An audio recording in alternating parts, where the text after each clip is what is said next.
Okay, so I hope napanood nyo at nakumpleto nyo yung unang series. Ito yung ating pangalawang series.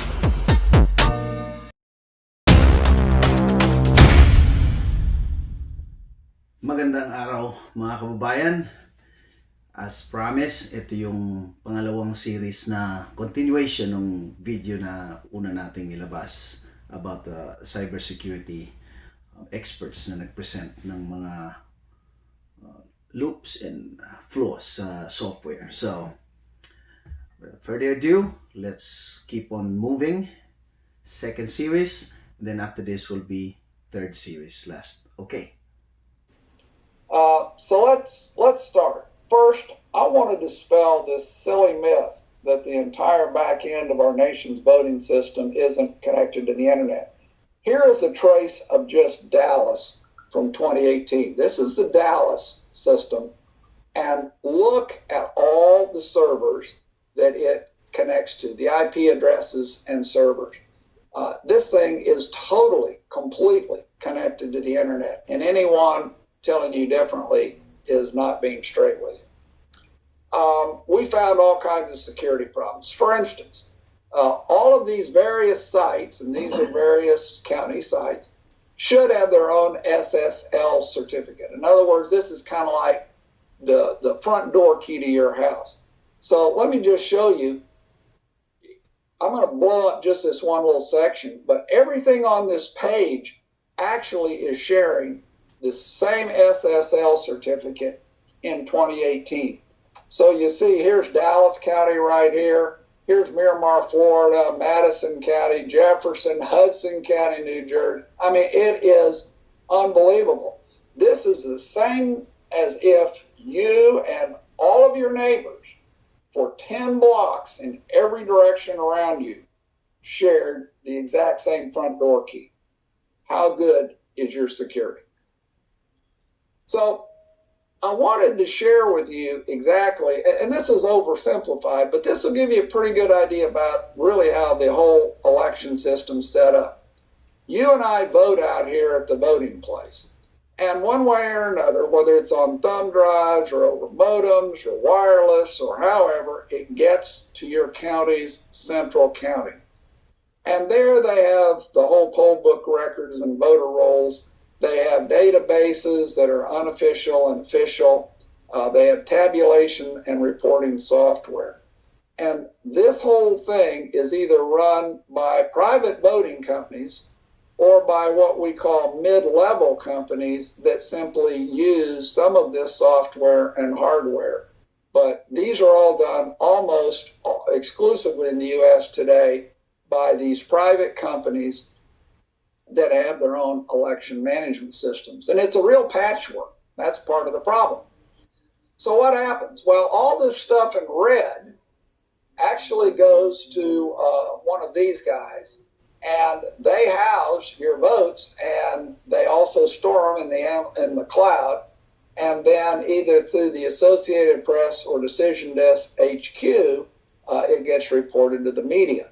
Now, you need to know that these guys' databases are always online with these guys, so that whenever there's an update here, it's flowing here. Now, in the case of Clarity Elections was very interesting. It is owned by a company named Sidle. Sidle is in Barcelona, Spain. 28 states use this election night reporting system. Clarity is owned by Sidle. The server is in Frankfurt, Germany. So that, for instance, if you go into the Dallas County website and you want to see the unofficial votes and you want a download of them, you will get a little CSV file that you can turn into an Excel file and see what the unofficial votes are at that particular moment. But if you go into that file and look, you'll find it was created 6 time zones east of Dallas. So that in our case, that would be Europe. And that's further evidence of what's going on. Now, it's also important that you understand that this unofficial database is connected intimately with all of these. And we already know that there is a bug in part of the Sidle system, malware, that allows it to capture all of the credentials of everyone who is reporting into it. So that means now with those credentials, you can change things here or here and backload them here, so that it's not the votes that come from this direction, it's the change votes that can come from this direction. So, and the idea that then there's this official database that sends things to your Secretary of State, there is an official database, but since it is behind the same firewall, it doesn't really matter. You can go from the unofficial to the official. In our investigation, right there, in our investigation, we found ways to change your votes there at the voting place. We found ways to change the tabulation software itself. I'm going to show you an example of that in Kentucky in a minute. We found ways to change the database itself.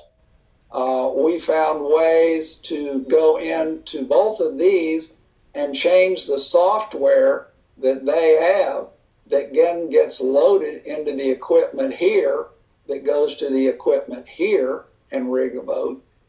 We found ways that we could get in and change that database. We could change that database. It's a mess.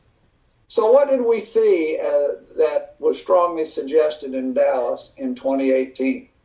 Well, we had people that we know that are extremely credible people, and they wanted to tell us that they had seen NGP Van playing in these databases. Now, who is NGP Van? Well, NGP Van is the voter analytics company for the Democrat Party. It's kind of like what Cambridge Analytica was in 2016. The difference is Cambridge Analytica got pilloried, NGP Van got ignored. But what any voter analytics company does is they look at a history of primaries and they draw relationships between early voting and election day in the primary for a particular party. Then they look at the results in the following general election, both in early voting and in election day. And what they're really trying to do is make algorithms that, based on historical evidence of what happens here and here, and then tracking what happens here in real time during early voting, you can project what's going to happen in the way of voting on election day.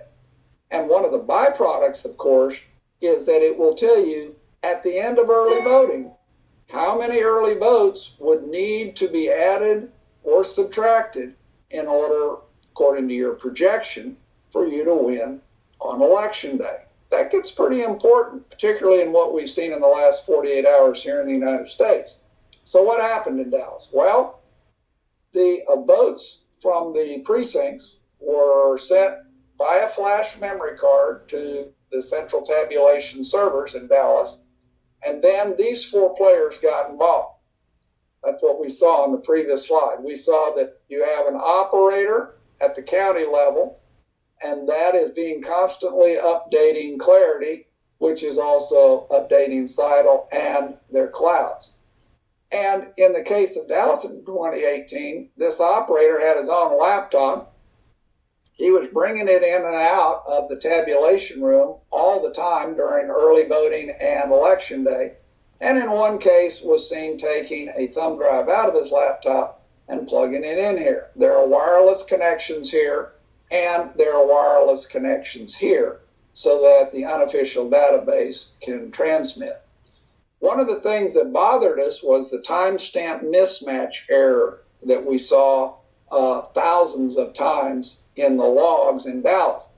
And that can be generated a couple of different ways. But one of the things that happened was we saw NGP Van interacting with this stream. Now, we can understand why this arrow exists, because they want to get the early votes and upload them every single day so that they can upload and change their election day forecast. The problem is this end of the arrow. What was NGP Van doing putting things into the stream as opposed to simply taking things out of the stream? Things that went into the stream would generate a timestamp mismatch error. Don't know if that's what it was, but we can tell you it's in the logs. And of course, all of this stuff, as we said earlier, is stored, controlled, and reported by a Barcelona company, Sidle, which has its servers in Frankfurt. Why in the world is the U.S. election storing 28 of its states' votes on a server in Frankfurt operated by a company that we don't even know who's the owner? Let me show you that Sidle vulnerability we talked about. That's the vulnerability. I'll show you why that, well, the reason that that vulnerability is really important is because, just a second, let me get back there.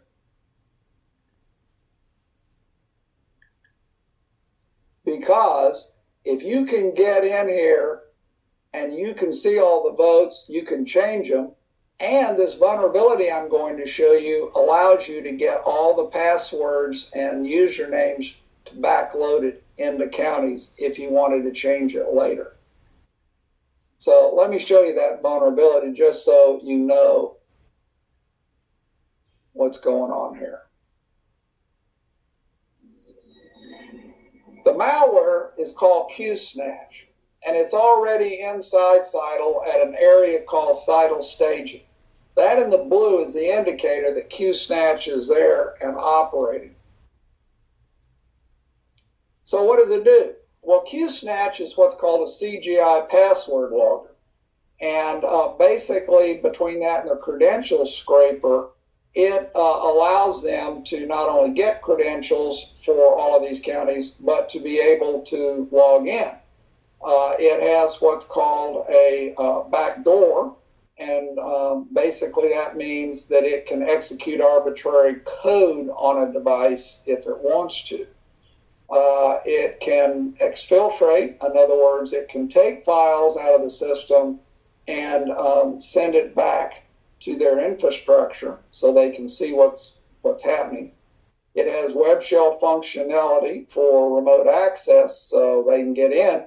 And it has a very interesting persistence and mitigation capability such that when a patch to fix your system that may be infected with QSnatch is generated, QSnatch itself redirects that patch elsewhere, and it continues to be alive in your system. The only way to get rid of QSnatch is to do a full factory reset on the device prior to trying to do a firmware update to stop it. We haven't seen any of that happen on Sidle. If you'd like further proof, you can actually prove to yourself that Sidle's servers are in Frankfurt, Germany. If you go in and plug that Sidle.com in using NSLookup or host, you'll find that URL address 52, 57, etc. You can do an NSLookup and see that it's going out to the EU, or you can do a GeoIP lookup and you'll see that that server is at Frankfurt in Germany. We won't worry about that. So let's look at some actual proof of hacking in action. We were called in to look at Kentucky because of the results. The results in Kentucky were amazing. Every Republican at the top of the ticket won big. There were 1,428,000 votes cast, and every Republican won by a margin of 200,000 to 300,000 votes, except for the governor, Matt Bevin. And he loses by 5,000 votes. Now, this may sound familiar to you, and it is, because if you will recall, on election night, our current president was ahead in 5 key battleground states that have Democrat governors, and he was ahead comfortably in all of them. And suddenly, all 5 states quit counting at the same time and went offline for 3 hours. And when they came online, suddenly, massive numbers of votes. In the case of 3 states, every single vote that was suddenly found in those 3 hours was for one candidate and one candidate only. Absolutely impossible. So this result looked really bad to everybody, and we went up there and we started doing an investigation. And the first thing we said was, now you realize your votes are with Clarity and they're being stored overseas. And they said, no, they're not. And we said, well, yeah, actually they are. Bring up the Kentucky State Board of Elections website on your computer, please. So they did. And we said, click on that link for the unofficial votes. And they did. And when they did, I said, look at that bar at the top of your screen. What's it say? They said, well, Clarity Elections. We said, yeah, you look like you're on the Kentucky State Board of Elections, but this site is Clarity. And they went, wow. And then I said, scroll down to the bottom. Who owns that page? Sidle. And that's when the discussion started. Okay, so that was heavy technical stuff, right? Pero na-identify yung mga software companies at saka yung mga problema. Kasi, can you imagine a software na gamit sa election, it's not really encrypted? Not even say heavily encrypted. Talagang, it's not really encrypted. So, imagine yung bahay, lahat ng mga bahay or yung mga portals, iisa lang yung key nila. You can imagine yung safety. Ang tanong doon, why did they allow that to happen? Diba? So somebody is controlling from the outside, and yan ang patutunguhan ng investigasyon nito. Okay? So isa lang ito sa mga investigasyon na lilitaw, dahil marami pang iba, kasi besides the software, meron pa ibang anomalya. Okay, so we'll move on to the last part.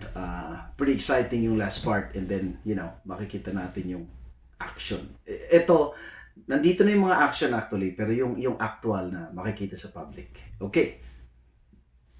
So, yung kalimutan, ang Tabayanan ho, ang huling series, at pretty exciting. Nandun ho yung sinasabi kong action na makikita natin sa TV.